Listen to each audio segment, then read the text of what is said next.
This is Logical Logistics, where we cover shipping, supply chain, logistics, and everything in between. Welcome to the show. Okay, let's do it. All right, welcome to the latest episode of Logical Logistics. I'm your host, Joe Becht.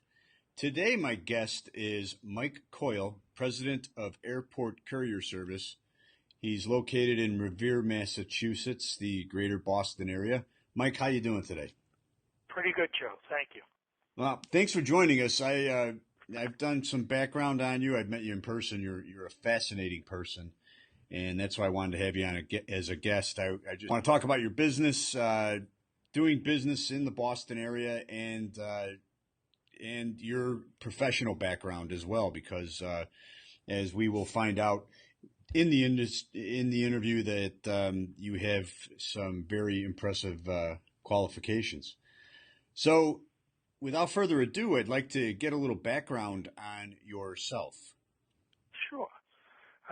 Well, I started Airport Courier up on the North Shore of Boston. It was at that time, and actually is still legally named Cape Ann Courier Incorporated, because there is everybody knows Cape Cod, but there is a Cape Ann in Massachusetts on the North Shore, which consists of Rockport and Gloucester.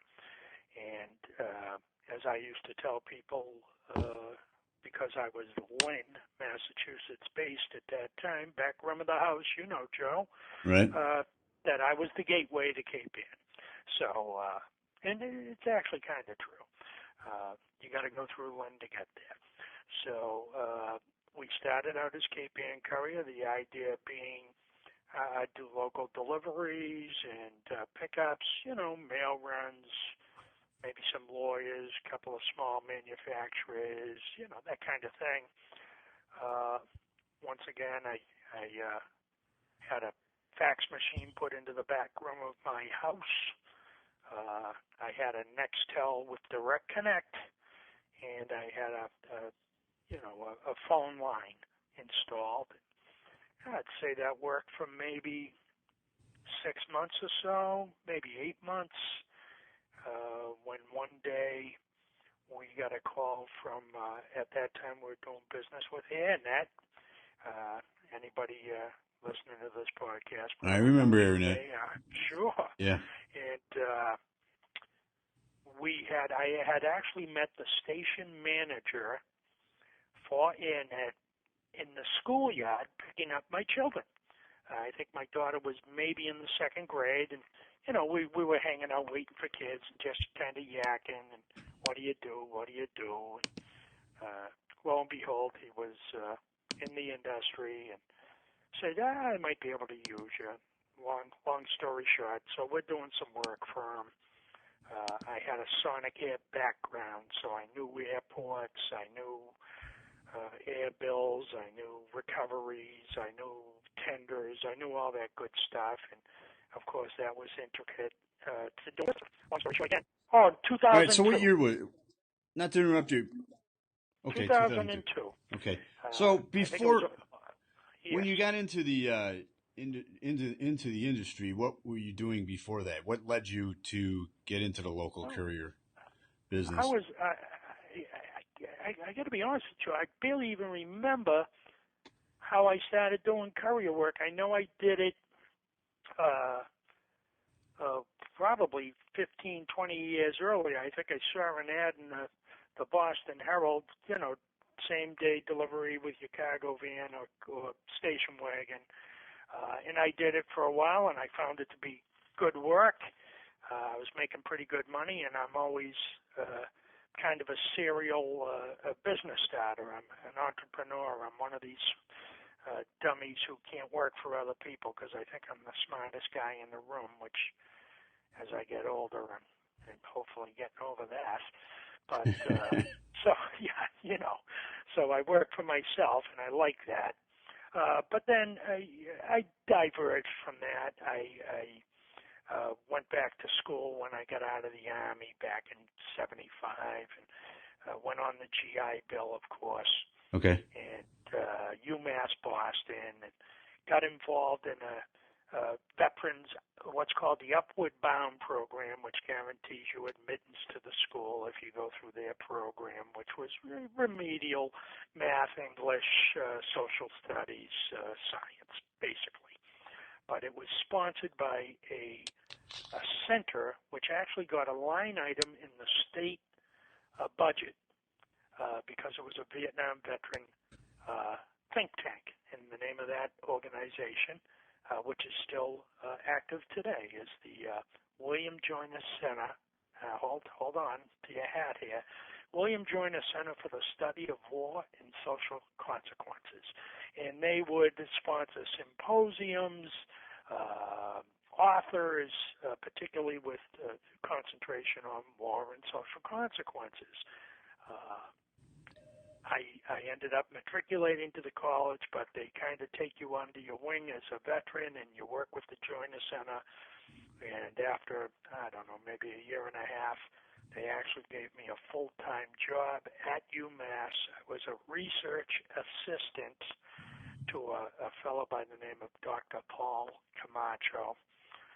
Paul Camacho launched all the vet centers that are now nationwide, but it was a Massachusetts initiative, and it was based on a survey that Paul initially put together on the concerns of Vietnam veterans, and went out to every Vietnam veteran in Massachusetts, and that led to legislation, which then created the vet centers where veterans went for services and counseling, and really very, very integral part of the Vietnam veteran care movement for veterans afterwards.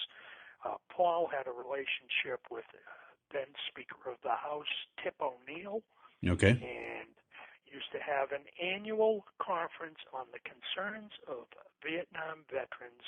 It was the Speaker's Conference, and it was hosted by Tip O'Neill.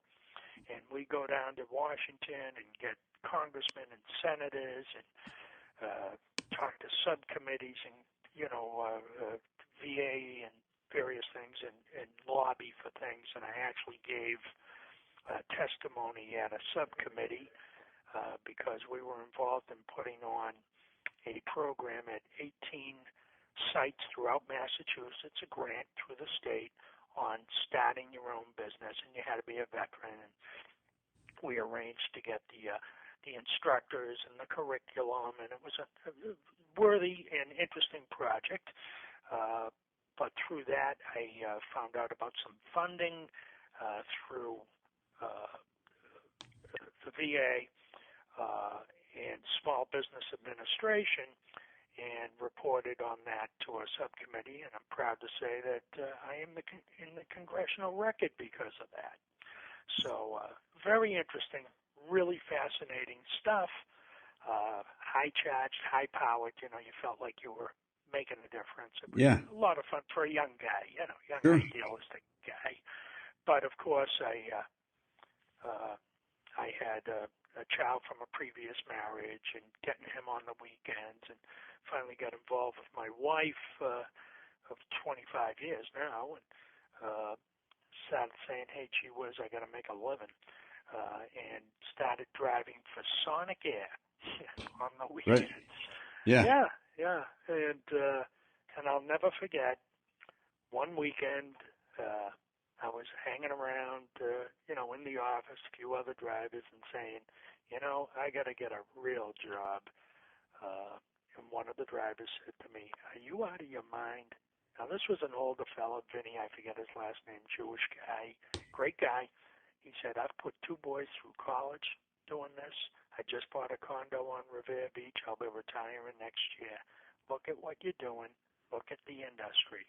You can make a living, and a damn fine one, working in this industry. Open your eyes. So, wake up. And by God, I did. And I saw it. And I said, this is really something. And I started moving in that direction, and actually worked for Sonic Air for a little while as a dispatcher and vendor coordinator and all that good stuff in the Boston office. And UPS swooped in, turned it into UPS Logistics.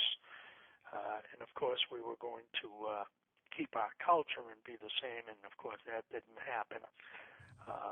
And I struck out on my own. All right. So now we'll go back to now. So 2002, you meet the gentleman from AirNet, correct? Correct. Okay. So, and he starts utilizing myself, and I had a few drivers at that point. All right. And one day the phone rang, and I must have been, who knows, doing laundry. Joe could have been doing anything. And didn't my daughter, who was at the time 9 years old, answer the phone and says, "Keep Courier, can I help you?" And the woman from the call center in Columbus said, "Yes, I have an alert for you. I sent it to your email. I need you to be at the airport." And she said, "Okay, I'll take care of it." Hung up the phone and went out to play. Needless to say, I never got the info, or somehow it never got to me. I thought my relationship was going to be over, and thankfully the station manager said to the young lady in Columbus, "Who'd you confirm it with?" She said, "Well, Regina in the office." And he said, "Regina?" And she said, "Yeah." He says, "She's a 9-year-old girl." She says, no. This woman knew what she was talking about. And Tim Troy was the fellow's name, said, "She's been to my house. I've seen her in the schoolyard. She's 9 years old." You confirmed it with a 9-year-old in the back room of this guy's house. We're not going to hold it against them. And so we continued on, but that's when I took some space, commercial space, just for an office in Wyoma Square portion of Lynn. 2006, we started gaining enough traction where I realized, of course, this local courier thing wasn't going to work. There's just not enough business to support my wife, my house. At that time, I think I was up to 2, maybe 3 kids, and the kids eat every day. I had to feed them, and so we moved down to the airport, took to East Boston, took the name of Airport Courier Service. We were then doing DHL's same day. We were doing UPS Express Critical, FedEx Express Critical, AirNet, Bel Air, thank you, Joe, and various other national accounts, and had a pretty good reputation as being very responsive and responsible. And now, as you well know, you came to visit, thank you. We've moved into a 10,000 square foot warehouse less than 2.5 miles from the airport.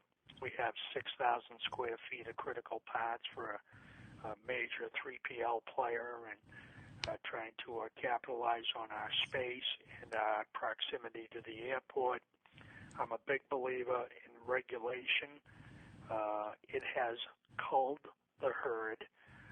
When I started doing this, 25, 30 years ago, it seems like now, anybody could go to the airport and pick up a drop of package. And as you know, that's all changed. And regulation, a lot of people see it as a barrier. I see it as an opportunity. If you can meet those requirements and keep up, it's really record keeping and paying attention, you qualify. Right. Well, there's a lot less qualified people today, and I'm also a big believer in you get what you pay for. If you want quality, I'm not the cheapest, but we're the best. And I know that you're aware I also got a custom broker's license. Once again, another. I was going to get to that. Yeah. Difficult barrier.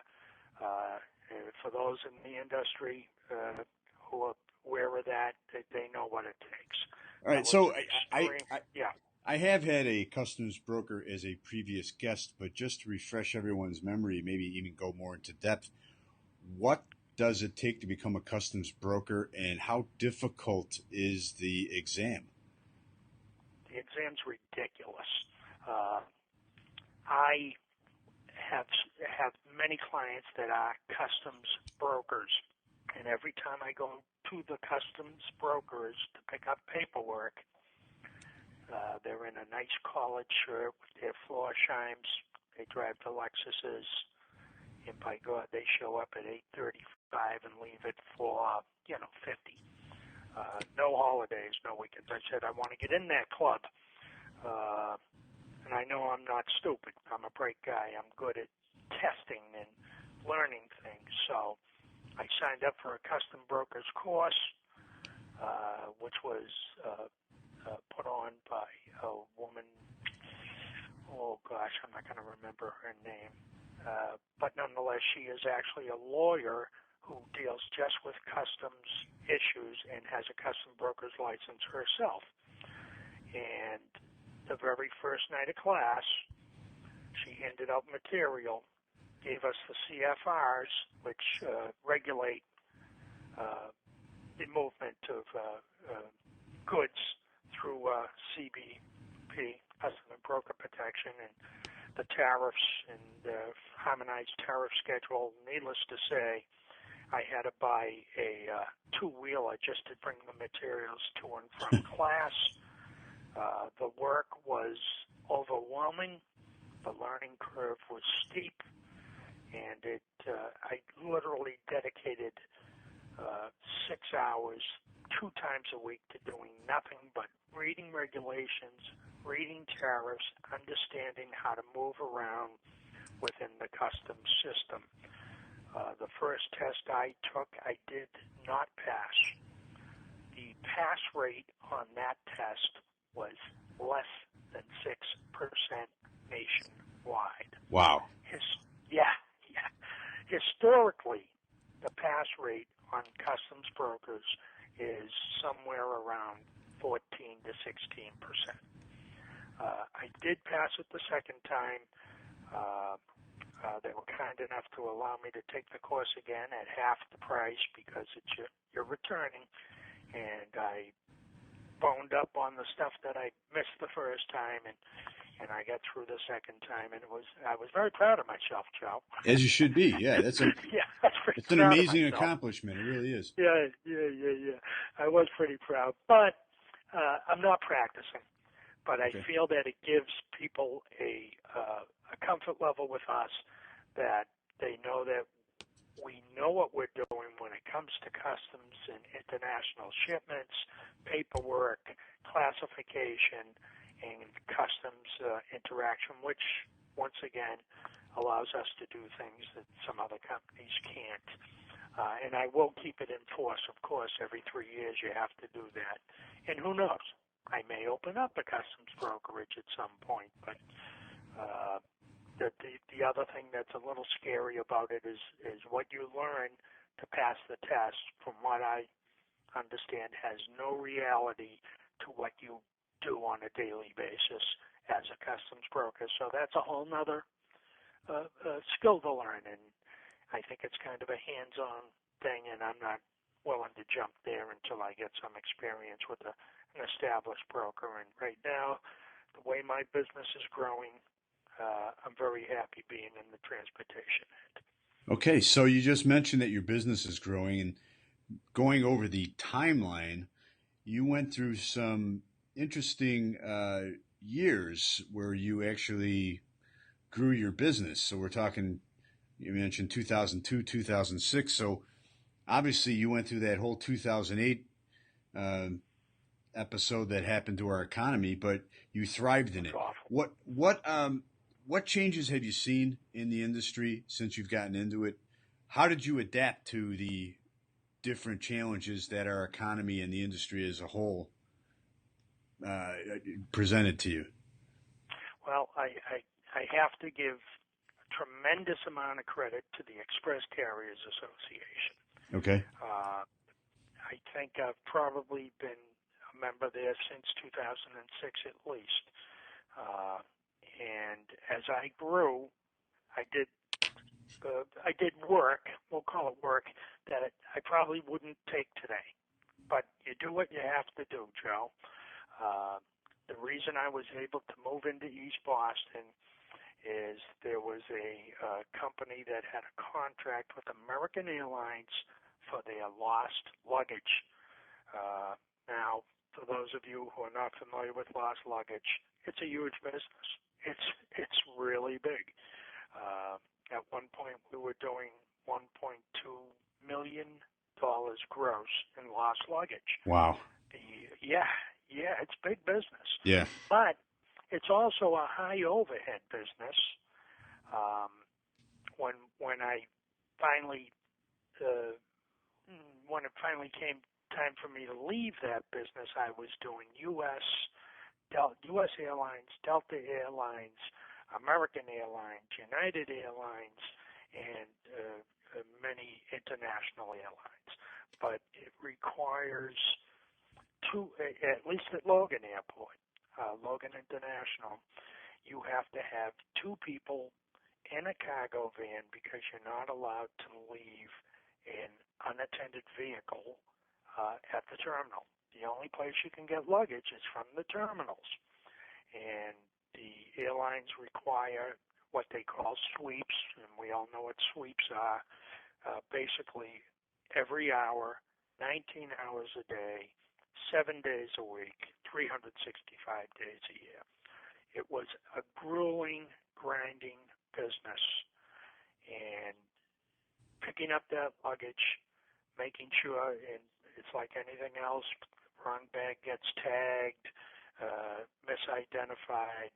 Ultimately, we're the last person to hand that bag off to their customer. And a lot of times, who knows what happened between where they started and when it got there. And if anything's missing, of course, you are the guy who took it, which was another issue. And then you've got all these airlines and their call centers and, Atlanta or Salt Lake calling you wondering what's going on. I mean, it was just, the overhead was tremendous. The personnel and contractors needed to do it was constant and very high. And it was a good business. It got me at the airport, which I wanted to be. I knew from Sonic Air, you got to be at the airport. You got to deal with the airport. We did get our IAC, I believe in 2005. We are an indirect air carrier. We have our own program. We qualify our own people. In the background, while this was all going on, I kept my on-demand, same-day stuff going on because I knew that's what I really wanted to do. Okay. The luggage industry was originally out of Minnesota. DSI was the Distribution Solutions, was the original company that had I think they had Delta and maybe US Air. And they would, of course, sell a nationwide program, and then they'd find people like us to do it. By the time I got out, it had gone down to one company. I think it was Home Serve or Home Direct. I forget what the name of them were, but every year they would ask me for a customer appreciation discount. And finally, after 6 years, when they came to me for another discount, I told them 15%. And when they said, geez, that's great, you're willing to give us 15% off? I said, no, I need an increase of 15%. Yeah. They said, you're crazy. I said, goodbye. And at that time, the courier business had picked up enough that it was able to support us. I made some very quick cuts in personnel and in equipment. As you know, Joe, in business, you have to keep your overhead in line with your income. And essentially, that's what I did. I've had some rough patches, no doubt about it. We actually had a dalliance with retail to residents. After that, it seemed to be the thing. I was doing a lot of work with Pilot Air Freight. Pilot Air Freight got into the Walmarts, the Amazons. I was dealing with Estes. I was dealing with Associated Global. We were doing the TVs, the couches, the exercise equipment, two-man teams, taking in tractor trailers, yada, yada. That was also the flavor of the month for about 3 or 4 years for us, but it was not much of a step up in the way of work from the luggage, in that it was extremely difficult, particularly in the Boston area where you got third floor walk-ups of brownstones, and what looks good online doesn't necessarily fit through your door and go up your carousel stairway. And so we had a lot of challenges, which that industry is always going to have, including you're doing retail work. And we're really, let's face it, our background and our sweet spot is on-demand, expedited, business to business. But you do what you have to survive, and that's basically how we got through.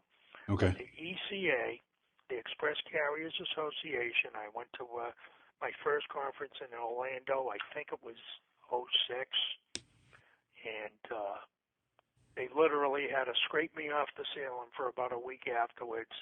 You meet with shippers, and they meet with carriers. All right. And you have what we call speed dating, where you have a 15-minute interview. You tell them who you are, what your qualifications are, and what your equipment is, and how you can help them in the Boston market. You're dealing with national companies that have a need. Yeah. And it just blew me away, because I get back from certainly the first conference, and I'm getting RFPs, RFQs for months.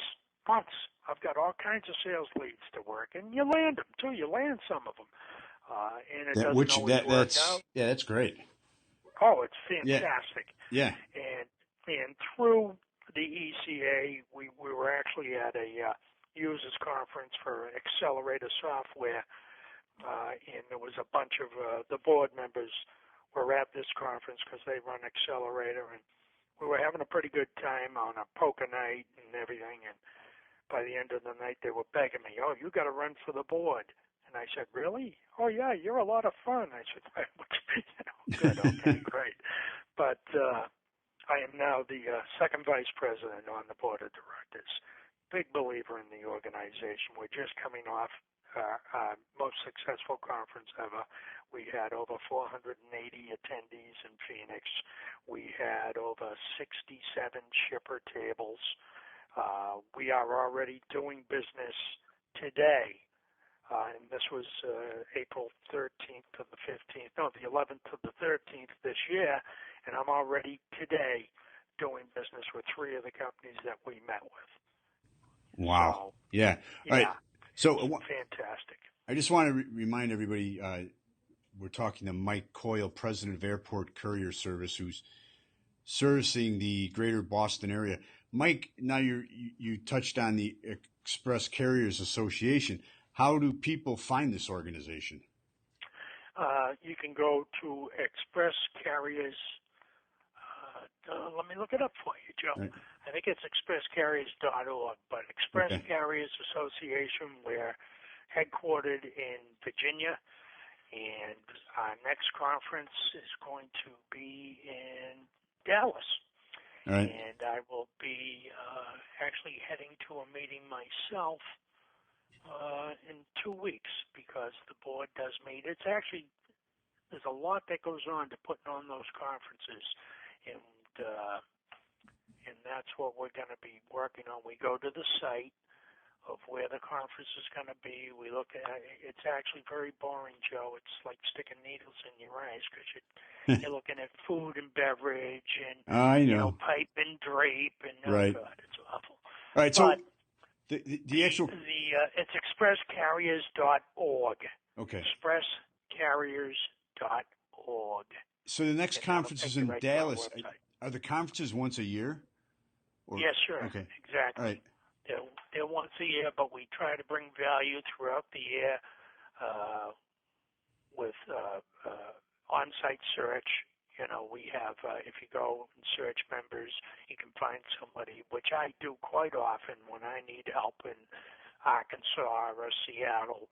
I always go to an Express Carriers member before I'll go to, Joe Joe's Delivery in Seattle because I've met these guys. Okay. I've sat with them. I've had lunch with them. I know who they are.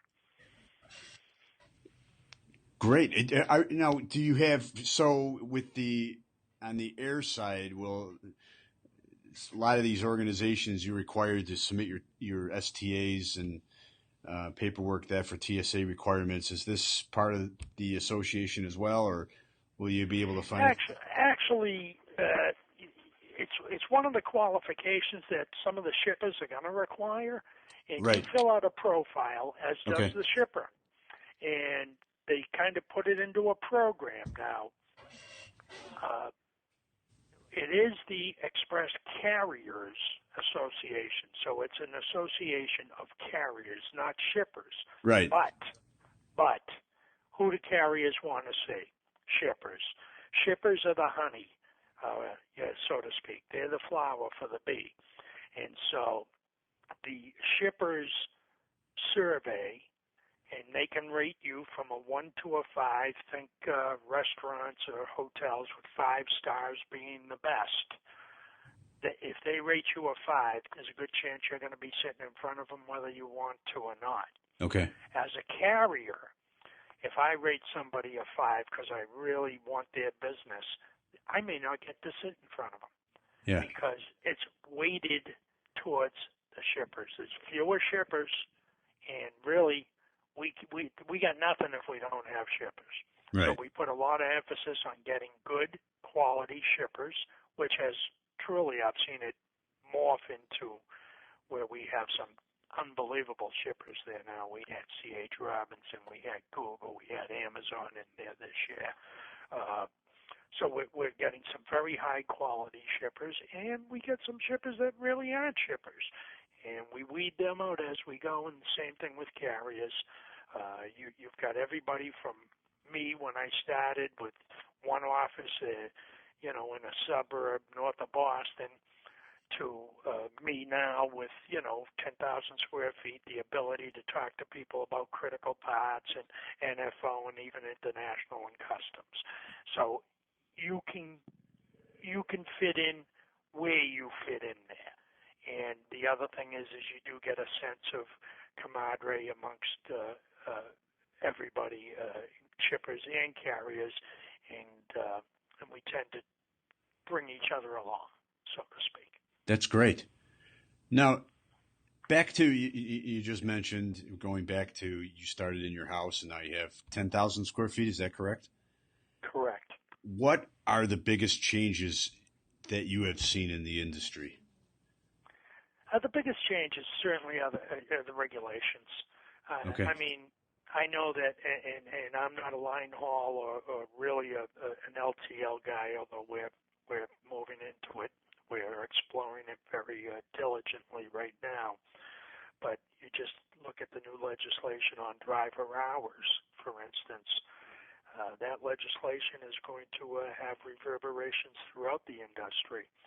And I feel that, once again, as I mentioned earlier, culling the herd through regulation, now that there's less of us to do it, well, you have to pay a premium for that, Joe. Right.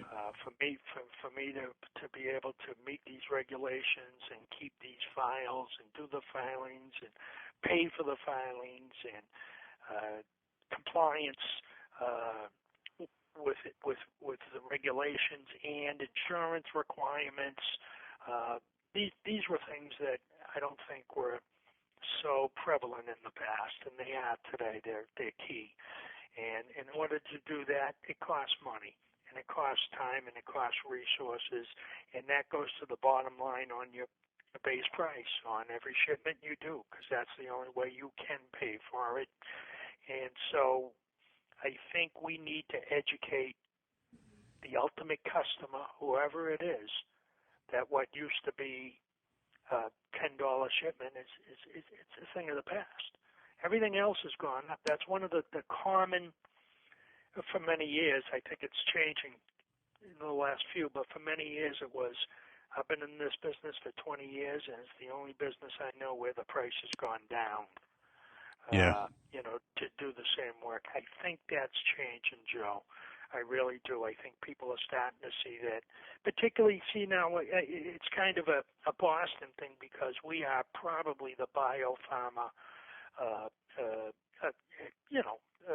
United States. We probably have the heaviest concentration of biopharma companies in the world. Interesting. And, well, we do a tremendous amount of cold chain work. Yeah. And that's, it's temperature controlled in special containers, including monitoring within the containers. Chain of custody is huge, and these are one-time shipments that have a lifespan of perhaps 48 hours. And a lot of these companies, it's about finding the next drug or treatment for cancer or for leukemia or for whatever it might be. And when they hit that, it's the bonanza. They got it. But the research that goes into it and the shipping going to different places to have that molecule or enzyme or amino acid that's been genetically altered put into a clean mouse in a lab in Indiana, that's a no-fail situation. And cost is not their biggest consideration. Right. And They're looking for value. And they're looking for value. Yeah. They're looking for reliability. They need it done, and they need it done right. And that's where we try to concentrate as a company. And I believe it's where the industry, at least the portion that I'm involved in, same-day expedited, is heading. I think if you're able to do that and deliver that, you're going to survive and thrive. Great. Once again, our guest today is Mike Coyle, president of Airport Courier Service, located in the greater Boston area. Mike, what's the best way for people to reach you? The best way to reach us would be to go to our website, which is airportcourierservice.com, or just give us a call, because when your ops guys talk to my ops guys, it's game over. We're good. Okay. We're going to instill confidence, and it'll be done right. Our phone number is 781-629-4506, or you can email us. Email me, Mike C. at airportcourierservice.com. All right. Mike, I just wanted to touch on two other things. You are, as you said previously, you are a veteran. Are you still active in veteran affairs? I am not as active as I used to be, but I am a veteran-owned and certified corporation. Okay. We had that's extremely important. Yeah. Yeah, it is. It allows us access to primes to the government. There's actually some activity here with a local PTAC, which is Procurement Technical Assistance Center, which are an arm of the SBA that helps provide access for veterans to these primes. They actually have business matchmakers, and I have garnered business through that, and some great business, by the way, because they value the fact that we are a veteran-owned company. And thank you for bringing that up, Joe. So if there's veterans out there listening right now, what's the best way for them to find out information on that opportunity? Once again, I would contact your local PTAC, and that's Procurement and Technical Assistance Centers. The one that I deal with in Massachusetts is actually located at the University of Massachusetts in Amherst, which is like 90 miles from us. But like everything else today, it's all email, phone calls, the internet. It's easy to get with these guys. They put on classes where you can qualify for the GSA schedule. They have all the contacts with the primes. They have the laws and regulations concerning subcontracting opportunities and goals as set by the VA and the government. And this is great stuff to have when you're in front of a potential customer and they're doing business with the government. They like getting that gold star, makes them look good, and guess what? They also end up with the best damn logistics company that they can do business with. That's great. That's great. And then, as a side note, I know you're a big NBA fan. So, yes, I am. What's your prediction this year? Well, I think that it was unfortunate, in my humble opinion, that Oklahoma City didn't get by Golden State because Kevin Durant was the best player on the floor every game. That being said, wow. I'm just very excited. I'd rather talk about Mookie Betts right now, though. 5 home runs and 7 at-bats. Thank you very much. The guy is smaller than I am, for crying out loud. All right. Okay. Yeah. Well, thanks for joining us today. One question I ask all my guests, or most of my guests, is how do you define the term logistics? You see it's so overused nowadays. How do you define the term logistics? That's really funny, Joe, because it is. I define logistics truly and honestly. The movement of goods, basically. There's many ways to do it: movement, storage, forward stocking, imports, exports. But it is the management. It's actually logistics itself is the moving of the goods, the tracking of the goods. My general manager, Scotty, likes to say, and this is strictly a joke, guys, but there is no logic in logistics. It can be a crazy business. Yeah. Stuff moves by rail, it moves by boat, it moves by truck, it moves by plane. If Amazon has its way, it'll move by drone. Right. It'll move by carrier pigeon if we can make it happen. I call it the hidden. To people, when I talk, you meet somebody out of the blue, whatever. Well, what do you do? Well, I have a small logistics company. Well, yeah, but what do you do? Right. They don't get it, and I call it the hidden industry. We represent anywhere between 16 and 17% of the gross national product. Yeah.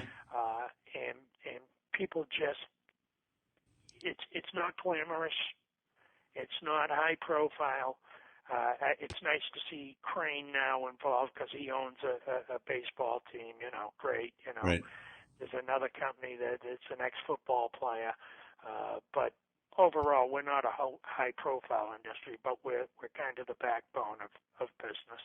And that's the reason I wanted to start. That's the reason I started the podcast, just to get the awareness out there. Thanks, Joe. We appreciate it. Yeah. No, thanks for being a guest. Once again, Mike Coyle, president of Airport Courier Service. The best way to reach him, and correct me, I want to make sure I get this right, airportcourierservice.com. That's your website, correct? 781-629-4506 is your phone number, correct? Yes, sir. All right. And can you repeat your email address? It is Mike C, as in cat, Mike C at airportcourierservice.com. Mike, I can't thank you enough for being a guest on today's show. It was great talking to you. Thanks so much, Joe. I hope to talk to you soon. You will. All right. Bye. All right. Bye-bye. Hey, thanks for listening to the show. If you want to drop us a line, email us at becht5@comcast.net. You can leave comments, or if you want to be a guest, becht5@comcast.net. Also, make sure to review us on iTunes or other media outlets that we're located on. And we'll see you next time on Logical Logistics.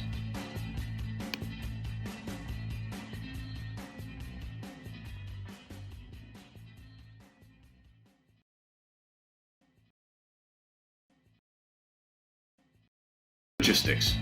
Click the subscribe button for new videos every week and download us and review us on iTunes. Visit www.beslogistics.net for more logistics, transportation, and warehousing resources. Thanks for watching.